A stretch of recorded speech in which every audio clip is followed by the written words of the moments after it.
Hello everyone, welcome back. My name is Shivam और आज की वीडियो में हम चर्चा करने वाले हैं जो आपका केवीएस पीआरटी का पेपर आया है उसका थोड़ा सा एनालिसिस करेंगे। कल जिसका पेपर है सबसे पहले तो वो लोग देख लें कि कल क्या और पढ़ सकते हैं, अभी कल जिसका दोपहर तक के लिए टाइम बचा हुआ है। ठीक है, उसके बाद कल की वीडियो के कल के पेपर के बाद बताएंगे कि कट ऑफ क्या होने वाला है। ये सारी चीज़ों की चर्चा बाद में करेंगे। वैसे कट ऑफ का एनालिसिस ऑलमोस्ट हो चुका है और पीआरटी के लिए तो आज से ही बता दे रहा हूँ कि 185 वाले यूआर में है ना अभी सेफ है और टीयर 2 की तैयारी करना शुरू कर दें।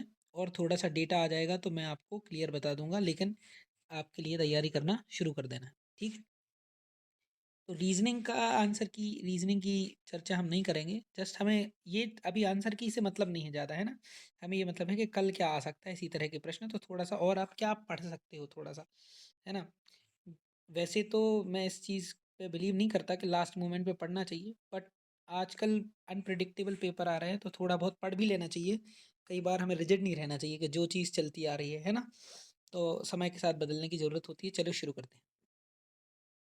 देखिए, रीजनिंग में तो एक भी ऐसा टॉपिक नहीं आया जो मैंने कहा था।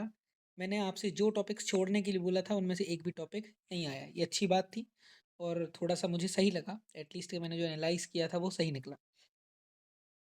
सबसे पहले तो रीजनिंग के जो 20 टॉपिक्स हैं आप देखेंगे तो ईएमआरएस के पेपर में और केवीएस का जो अभी आज की 2 शिफ्ट हो गई हैं उनमें सारे के सारे टॉपिक सेम हैं। अगर आपको किसी टॉपिक में प्रॉब्लम है, जैसे अजम्पशन वाले हो गए या फिर सिलोजिज्म वाले, है ना या फिर कोडेड ब्लड रीजनिंग, जो कुछ भी आपको प्रॉब्लम दे रहा है, जो भी टॉपिक अभी आज रात को देख सकते हो आप वीडियोस, है ना। स्मॉल वीडियोस देखिए, जस्ट जस्ट बिल्कुल शॉर्ट टर्म वाली, है ना, 5-6 मिनट वाली एक आध वीडियो हर टॉपिक की, जो टॉपिक आपको मुश्किल लग रहा हो।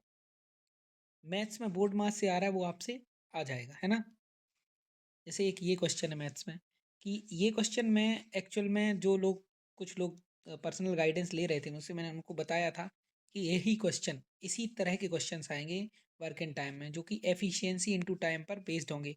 Efficiency into time is equal to efficiency into time, मतलब वर्क हमेशा एफिशिएंसी और टाइम के मल्टीपल के प्रोडक्ट के बराबर ही होगा।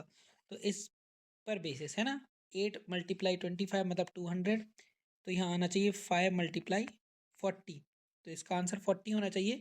लेकिन वो पूछ रहे हैं कि कितने और लोग चाहिए, तो 8 तो हमारे पास थे, तो 40 होने के लिए कितने और चाहिए, 32, तो इसका आंसर 32 हो जाएगा इस तरह से।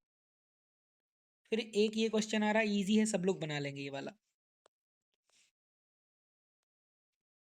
एवरेज से प्रश्न आ रहे हैं कि किसी की जगह पे कुछ लिख लिया गया, या फिर शुरुआती 18 संख्याओं का औसत इतना है, लास्ट की 18 का इतना है, तो बीच का बताओ, या 22वीं और 23वीं का जोड़ के आधा करो, ऐसा कुछ भी पूछ सकते हैं। मैथ्स में एक क्वेश्चन रीजनिंग का भी आ रहा है, सीरीज का, है ना। तो सीरीज के बहुत मुश्किल नहीं आ रहा है, बस सीरीज को करने का तरीका आपको पता है। अगर आपको नहीं आता हो तो आप इसकी कोई और वीडियो देख लीजिए। अगर इनमें बहुत ज़्यादा गैप है तो जनरली स्क्वायर या क्यूब या मल्टीपल में रहते हैं, जनरली कम गैप है तो कुछ ना कुछ ऐड हो रहा होता है। तो ये छोटा सा दिमाग भी लगाएंगे आप तो इसको सॉल्व कर लेंगे। जब ये क्वेश्चन आ रहा हो तो ये क्वेश्चन कुछ ऐसा होगा कि आराम से ये क्रॉस कटेंगे, या फिर कोई क्या होगी, कोई आइडेंटिटी बनेगी, A+B का होल स्क्वायर, होल क्यूब वाली, A² - B², इनमें से कुछ बन रहा होगा गारंटीड। तो इसको बहुत देर, ये तो छोटा क्वेश्चन है, इसको तो मल्टीप्लाई करके काट कट करके भी सॉल्व किया जा सकता था, लेकिन बड़े बड़े क्वेश्चन भी आ सकते हैं जो देखने में आपको बड़ा लग रहा होगा, लेकिन वो आसानी से सॉल्व होगा, थोड़ा सा आपको सोचना पड़ेगा बस। एक ये क्वेश्चन अगर आपने नहीं किया है तो इसको कर लीजिए, 1729 के जो अपना, तो इस पे जो क्वेश्चंस आ रहे हैं, इस पे आ रहा है सम ऑफ प्राइम फैक्टर, तो हो सकता है अगली शिफ्ट में जो क्वेश्चन आ जाए वो आ जाए सम ऑफ फैक्टर्स आ जाए, या फिर नंबर ऑफ फैक्टर्स आ जाए। तो नंबर ऑफ फैक्टर्स और सम ऑफ फैक्टर्स का एक सिंपल सा फॉर्मूला देख कर जाइएगा, है ना। एलसीएम एचसीएफ पे एक बेस्ड क्वेश्चन आ रहा है, और ये तो मैंने आपको मैथ्स की वीडियो में करा दिया गया था। ये इजी है, 5th लेवल का है। यहाँ भी ये भी इजी है, 5th लेवल का ही है। ये भी बहुत ईजी है कहा जाए तो।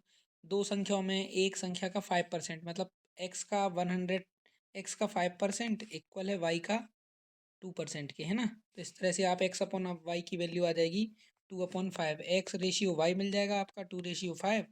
फिर यहाँ से दोनों का डिफरेंस आपको पता है 3 है, और 3 की वैल्यू ये है। इस तरह से आप अलग अलग नंबर्स निकाल सकते हो, और उनका सम पूछा है तो 5 की वैल्यू निकाल लेना। जब 3 की वैल्यू 2340 है तो 5 की वैल्यू पता करना है। फिर ये एपी पर बेस्ड क्वेश्चन था, आना ही आना है। अगर आपने एपी के दो फॉर्मूले वो नहीं पढ़े हैं, A N is equal to A plus N minus one into D, है ना। और सम ऑफ एन नंबर्स जो होगा वो क्या होगा, एन अपॉन टू, और ब्रैकेट में A plus A N, first term plus last term, है ना। इन दोनों पर बेस्ड एक क्वेश्चन आ सकता है। तो अगर आपने ये नहीं किया है तो आज एक वीडियो छोटी सी देख लीजिए, या फिर जस्ट गूगल पे सर्च करिए इसी तरह का प्रश्न, है ना, sum of, how to solve sum of N numbers, है ना। फिर ये शेषफल वाला, बाकी शिफ्ट में तो मुश्किल आया था, इसमें तो और इजी आ गया। जो शेषफल है उसी में 24 से मल्टीप्लाई कर देंगे, 24 दूनी 48 और 11 59, 11 आंसर आ जाएगा। ये तो सबसे आसान ही है। फिर ये हर शिफ्ट में आ रहा है तो ऑब्वियस है, इसको आपने करके रखा होगा। फिर आते हैं क्या, आईसीटी पर। तो आईसीटी में मैंने एनालाइज किया कि मेरे कराई हुई जो वीडियोस थी, अगर आपने शुरू की 5 वीडियोस भी देखी हैं, तो ऑलमोस्ट आपके 19 क्वेश्चंस उन्हीं 5 वीडियो के डिस्क्रिप्शन में से, और 19 में से देखा जाए तो 15 क्वेश्चन तो सीधे आए हैं, जैसा पढ़ाया वैसे, है ना। और बाकी 4 क्वेश्चन ऐसे जो डिस्क्रिप्शन में मैंने आपको क्या किए थे, एक्सप्लेन किए थे। एक क्वेश्चन है जो मैं मान सकता हूँ कि नहीं बताया था, वो भी बहुत मुश्किल नहीं था, कि जो आपका ब्राउज़र होता है उसमें बुकमार्क कैसे डालते हैं। तो कंट्रोल प्लस किससे डालते हैं, डी से। तो कंट्रोल प्लस डी से, ये मैंने बताया नहीं था, लेकिन बिल्कुल ईजी था। अगर बाकी ऑप्शंस देखते आप तो वो एलिमिनेट किए जा सकते थे। तो मैंने आपसे पहले ही कहा था कि आप 20 आउट ऑफ 20 आसानी से सॉल्व कर पाएंगे इससे।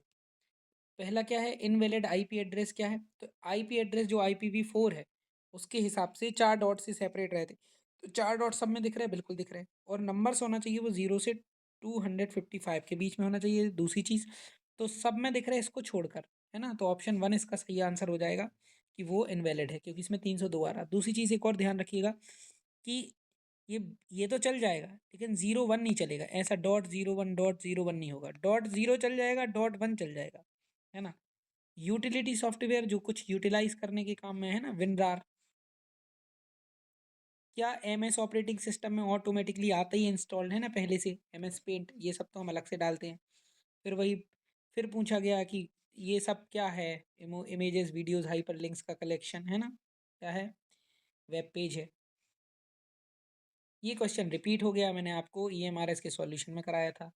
फिर क्या है, ये मैंने आपको जो लिस्ट दी थी कि किसको कौन ऑन करता है, वो मिल जाएगा, बिंग करता है ना, माइक्रोसॉफ्ट जो है बिंग को ऑन करता है। नेक्स्ट क्या है, हाई स्पीड बफर लोकेटेड, है ना, वो क्या है, वो कैश मेमोरी होती है।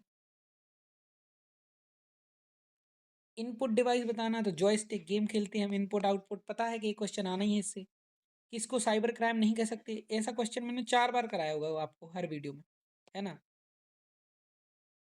ये ट्रिकी था, लेकिन मैंने एक वीडियो के आपको जो डिस्क्रिप्शन है, जो आपको एक्सप्लेन किया था, उस एक्सप्लेनेशन में बहुत सारे क्या दिए थे आपको, एक्सटेंशन बताए थे, उसमें आपको मिल गया होगा। तो .ods, है ना, ये आपको थोड़ा सा परेशान करने के लिए आया था, कंफ्यूज करने के लिए। फिर नेक्स्ट है कि आउटपुट डिवाइस, फिर 2 क्वेश्चन मिल गए, इससे अच्छा क्या हो सकता है इनपुट आउटपुट पे। फिर नेक्स्ट है accessing, editing, storing, performing statistical analysis, है ना। स्टेटिस्टिकल करना है तो क्या करोगे, तो आप एक्सेल का यूज़ करोगे। अब इसमें गूगल शीट ऑप्शन में, तो गूगल शीट लगा दोगे। फिर पासवर्ड, ऐसा क्वेश्चन हम कर चुके थे, पासवर्ड जितना अनप्रिडिक्टेबल हो उतना अच्छा। फिर नेक्स्ट है कि easy to use online tool क्या है, जो कि क्रिएट कर सकता है, कलेक्ट कर सकता है, ऑर्गेनाइज डेटा। तो जैसे अभी मैं आपका कट ऑफ पता करने के लिए गूगल फॉर्म दूंगा, तो वो एक तरह से गूगल फॉर्म हो गया वो। नेक्स्ट है ऑनलाइन सिस्टम क्या है, जो भाई इंटरनेट पर वेब पेजेस उनको स्कैन करता है, तो वही search engine, Google, Bing, Yahoo. ये रिपीटेड क्वेश्चन आ गया, है ना, MySQL। फिर ओपन सोर्स स्प्रेडशीट क्या है, तो ये राइटर है, ओपन सोर्स तो है, लेकिन ये स्प्रेडशीट नहीं है ना। और कैल्क हो गया इसका, ओपन सोर्स स्प्रेडशीट। इम्प्रेस जो है वो एक तरह से पावर पॉइंट है, ओपन सोर्स, ये तीनों ही ओपन सोर्स है, लेकिन क्या है, स्प्रेडशीट इसमें से ये है, स्प्रेडशीट ये भी है, लेकिन ये ओपन सोर्स नहीं है। Option number C. फिर ये क्वेश्चन रिपीट हो गया, 8 बिट से बाइट बनता है, 4 बिट से निबल बनता है ना। तो इसका आंसर बाइट हो जाएगा। WW वर्ल्ड वाइड वेब, तो बीच वाला W पूछा है, तो वाइड। फिर ये क्वेश्चन था कि बुकमार्क कैसे जोड़ोगे, तो आपको पता है A से सेलेक्ट होता है, B से बोल्ड होता है, H से हिस्ट्री आती है, तो कंट्रोल प्लस D से क्या होगा, है ना। अब ऐसे पूछ सकते हैं डाउनलोड के लिए क्या है, तो कंट्रोल प्लस क्या होता है, डाउनलोड्स में जाना तो J दबाते हैं हम, है ना। और हिस्ट्री के लिए H दबाते हैं। मैंने आपसे कहा भी था और, कि शॉर्टकट कीज़ बहुत सारी याद करने की ज़रूरत नहीं है, आएगी भी तो बिल्कुल ईजी आएगी। तो आई भी तो बिल्कुल आसान है, ऐसी कुछ भी मुश्किल नहीं है कि आप सोचो कि उसके साथ ये दबा उसके साथ, इतना हाई फाई करने की जरूरत नहीं है। जी के नो डाउट बहुत मुश्किल आई थी, है ना, इवन मैं भी इसमें से 4-5 क्वेश्चन ही सॉल्व कर पाता अगर मुझे ये पेपर में आया होता। फिर भी मैं देख रहा हूँ तो मैं अगर आपका ये एग्ज़ाम दे रहा होता तो 230 प्लस तो आसान से स्कोर कर लेता। इसमें 50 नंबर भी चले जाते मेरे, 50 तो नहीं जाते, 45 चले जाते, मतलब 15 मार्क्स ही मैक्सिमम लेके आता मैं इसमें, 15। तो भी मैं बाकी जगह मेरे मार्क्स कटने के चांसेस थोड़े थोड़े कम ही थे। तो 230 मार्क्स का स्कोर करना इतना मुश्किल नहीं है, लेकिन सबके लिए नहीं है वो, है ना। एवरेज स्कोर ऑटोमेटिकली अगर देखा जाए प्रिपरेशन से थोड़ा सा नीचे देखा जाए, इस पेपर की बात कर रहा हूँ, है ना, जरूरी नहीं कि ले ही आता। मुझे लग रहा है कि अगर मैं दे रहा होता तो शायद 220 230 लाया जा सकता है, इतना भी मुश्किल नहीं है। और एक चीज़ और है कि हाँ, बाकी सारी चीज़ें उतनी मुश्किल नहीं है, और इसका तो मुझे लगता है एवरेज स्कोर 10 के नीचे रहने वाला है, एवरेज स्कोर की बात कर रहा हूँ, और यही आपके कट ऑफ को गिराने वाला है। इसलिए मुझे नहीं लगता कि 200 से ऊपर जाने वाला है कट ऑफ, 200 के नीचे रहेगा। और 180 को मैं मिनिमम मान के चल रहा हूँ, 180 से 200 के बीच को। क्वेश्चन है कि इनमें से कौन प्रेसिडेंट रहे हैं लेकिन वाइस प्रेसिडेंट नहीं रहे, तो फ़खरुद्दीन अली अहमद जो है वो वाइस प्रेसिडेंट नहीं रहे। फिर नेक्स्ट है, अगस्त में जो ये सर्वे हुआ, एनुअल सर्वे ऑफ इंडस्ट्रीज, उनमें से कौन सा स्टेट टॉप 5 में नहीं है कहे के लिए, कि मैन्युफैक्चरिंग सेक्टर के लिए एम्प्लॉयमेंट देने वाला, तो केरला नहीं है उसमें। फिर ये मुझे आ जाता, स्वर्ण कमल किसको मिला एवीजीसी में, तो हनुमान को। ये भी मैं कर सकता था। ग्रीन हाउस गैसेस जो होती हैं वो एटमॉस्फेयर में होती हैं और ऐसा ऐसा करती हैं, तो ये सही बात है। और मीथेन ग्रीन हाउस गैस नहीं है, तो बिल्कुल गलत है, तो ऑप्शन ए बस करेक्ट हो जाएगा। ये तो भाई जिसने पढ़ा होगा, जो बिल्कुल ब्राइट स्टार को अच्छे से जानता होगा, वही बता पाएगा, वरना नहीं बता पाएगा। इवन कंफ्यूज करने के लिए BR से ब्राज़ील भी डाला गया है, तो किसी को लगेगा कि ये अगर थोड़ा लॉजिक लगाना चाहेगा तो वो उल्टा गलत और कर देगा। तो ध्यान रखिए, जीके में जिनका कल पेपर है उनको अटेम्प्ट नहीं करना है। अगर आपको प्रश्न का उत्तर नहीं आ रहा है तो बिल्कुल भी अटेम्प्ट नहीं करना है, ठीक है। थोड़ा बहुत लॉजिक अगर बैठ रहा हो तो अलग बात है। अब यहाँ अगर ब्राज़ील BR से लगाते हैं ना, BR ब्राज़ील और आई से इंडिया, तो गलत हो जाता, है ना। तो इसमें भाई ये तो UAE वगैरह US वगैरह का उधर उस तरफ का युद्धाभ्यास है, लेकिन इंडिया ने इसमें क्या किया था, इंडिया ने इसमें भाग लिया था अभी 2025 में, 23 में, मुझे पता नहीं था हालांकि। और ये दूसरा वाला ऑप्शन सही है, तो ऑप्शन बी बस इसमें करेक्ट आएगा, और कुछ नहीं होगा। ये क्वेश्चन EMRS से रिपीट कर गया, मैंने वीडियो में आपके साथ शेयर किया था, तो गोवा इसका आंसर होगा। फिर नेक्स्ट है कि गांधी इरविन पैक्ट हुआ, उसके बाद क्या हुआ, गांधी जी भाई उन्होंने कहा कि आप छोड़ते हैं अपन क्या, सविनय अवज्ञा आंदोलन, क्या बोलते हैं, सिविल डिसोबीडियंट मूवमेंट, ऐसा कुछ कहलाता है। हाँ, वही कहलाता है, ठीक है। तो वो बंद कर दिया उन्होंने, और सेकंड राउंड टेबल कॉन्फ्रेंस में भी गए थे उसके बाद। और नेक्स्ट क्या है, रॉक शेल्टर्स ऑफ भीमबेटका, है ना, वो तो कल्चरल है। और अगला क्वेश्चन क्या कहता है, अगला क्वेश्चन कहता है कि साहित्य अकेडमी, अब पता था कि यही आएगा, लेकिन कहाँ तक याद करोगे आप, सारी लैंग्वेज में मिलता है, 22+2 लैंग्वेजेस में मिलता है। अब 24 अलग अलग लोगों को मिला हुआ है, अलग अलग भाषा में, पंजाबी मिला है मनदीप कौर औलख, कैसे याद रखोगे आप, देख जाओगे तो भी देख लीजिए जैसा, कम से कम लेकिन बुक याद रह सकती है कि इस बुक को मिला हुआ है ना, तो इससे कम से कम आप सही तो बना सकते हो, ऑप्शन नंबर 1। फिर इनमें से इनकरेक्ट स्टेटमेंट बताना है, तो इनकरेक्ट स्टेटमेंट भाई, ये हॉकी नहीं खेलते, बाकी सारे सही है ना, कपिल परमार ये भी सही है, ये भी सही है, ये है ना, ये मुझे नहीं मिला, तो ऑप्शन नंबर बी गलत हो जाएगा। बाकी जापान का फ्लैग सबको पता है कि जापान का फ्लैग है, और ये UIDAI ने 5 ईयर्स का जो एग्रीमेंट किया है वो ISI के साथ किया है। इसी तरह का क्वेश्चन और देख लीजिए कि कौन सी MOU साइन हुए हैं अभी आसपास, है ना। तो MOU साइन वाला आप क्वेश्चन देख सकते हैं, प्रिडिक्ट कर सकते हैं, है ना। और युद्ध अभ्यास का एक क्वेश्चन और ध्यान से देख लीजिए, हो सकता आ जाए भाई पहचान का। पॉलिटी से तो 2 से 3 क्वेश्चन देखने को मिल जाते हैं। एक और क्वेश्चन आ गया कि कॉन्स्टिट्यूशनल अमेंडमेंट बिल जो है वो किसी भी हाउस में जो है वो भेजा जा सकता है, वहाँ से शुरू किया जा सकता है, चाहे वो सरकारी मेंबर हो, चाहे मतलब चाहे वो मंत्री हो, चाहे प्राइवेट कोई MP हो, कोई भी कर सकता है ना। तो इसके लिए परमिशन, शुरुआत में परमिशन की जरूरत नहीं है प्रेसिडेंट की, लास्ट में तो करता है वो साइन। नेक्स्ट है जो यूरोपियन यूनियंस है ना, उनके बीच में बॉर्डर्स ओपन है, तो उतना जो इलाका है उनको क्या बोलते होंगे, तो उनको बोलते हैं शेंगेन एरिया, है ना। ये मुझे पता नहीं था। और और यूएन का जो डिकेड है वो अफॉरेस्टेशन और रिफॉरेस्टेशन के लिए है। और यूएन के सेक्रेटरी जनरल हैं एंटोनियो गुतेरियस, वो कहाँ के हैं, पुर्तगाल के, है ना। और 1946 में जेबी कृपलानी इंडियन नेशनल कांग्रेस के क्या बने थे, लास्ट सेशन के प्रेसिडेंट थे। मैक्रो मिनरल जो ह्यूमन बॉडी में चाहिए वो है पोटेशियम, है ना। तो पोटेशियम चाहिए होता है, कैल्शियम चाहिए होता है, सोडियम चाहिए होता है। इनमें ऑप्शन में केवल क्या है, पोटेशियम है, वो मैक्रो मिनरल में आएगा। इसके अलावा 17th सेंचुरी में कौन सी ट्रीटी हुई जिसने 30 ईयर्स के वॉर को एंड कर दिया, वो थी ट्रीटी ऑफ वेस्टफेलिया। इसके बाद कह रहे कि कौन सा प्लेनेट है सोलर सिस्टम में जो कि ग्रीक या रोमन माइथोलॉजी से नहीं आया है, तो बाकी सब आए हैं किसी ना किसी देवता से। अगर अपन हिंदी में भी देख लें अपनी धर्म में भी, तो ये किसी ना किसी ऋषि मुनि इंद्र सबके नाम पे है ना, या देवता किसी के नाम पे है। लेकिन पृथ्वी जो है वो धरती, सॉइल, मिट्टी, ग्रीक लैंग्वेज में उसका मतलब मिट्टी होता है, तो किसी देवता के नाम पे नहीं है, तो इसका आंसर हो जाएगा पृथ्वी। नेक्स्ट, ये तो बचपन से पढ़ते आ रहे हैं, डॉन का डस्क। नेक्स्ट है वी हैव सीन, पहले आना चाहिए, सी पहले आना चाहिए एक ही ऑप्शन में। नॉट अ वर्ड, है ना, ये तो जिसको कुछ भी ना आता वो भी देख लेगा, अगर नॉट एन वर्ड नहीं हो सकता, not the word, not a word, option number 2। इसमें वही एडजेक्टिव क्लॉज है। इसमें क्या आएगा, फ्रॉम मॉर्निंग टिल नाइट, तो फ्रॉम आ जाएगा। फिर क्या है, Ravi is a courageous boys, ये तो सिंपल सी बात है, नाउन के पहले आ रहा है, एडजेक्टिव है। कॉल्ड फॉर मतलब डिमांड करना। पैसिव वॉइस हैव बीन, है ना, हैव बीन कब आता है, जब परफेक्ट टेंस हो, तो परफेक्ट टेंस केवल इसमें है, ऑप्शन 1 में। तो यहाँ क्या है, idioms use to convey a message in a more creative way that are like the spice that make your writing flavourful. तो आर लाइक द स्पाइसेस होना चाहिए, या फिर होना चाहिए क्या, मेक की जगह पे मेक्स, या तो ये सिंगुलर या तो ये प्लूरल, है ना। तो वैसे मेरे हिसाब से सब्जेक्ट के हिसाब से वर्ब चलनी चाहिए, तो मैं इसको सही आंसर मानूंगा, मेक को मानूंगा मेक्स। तो यहाँ मेक्स होना चाहिए, ऑप्शन नंबर डी होना चाहिए, सी भी हो सकता है बट ठीक है, इसमें थोड़ा सा डाउट है, मैं डी लगाऊंगा।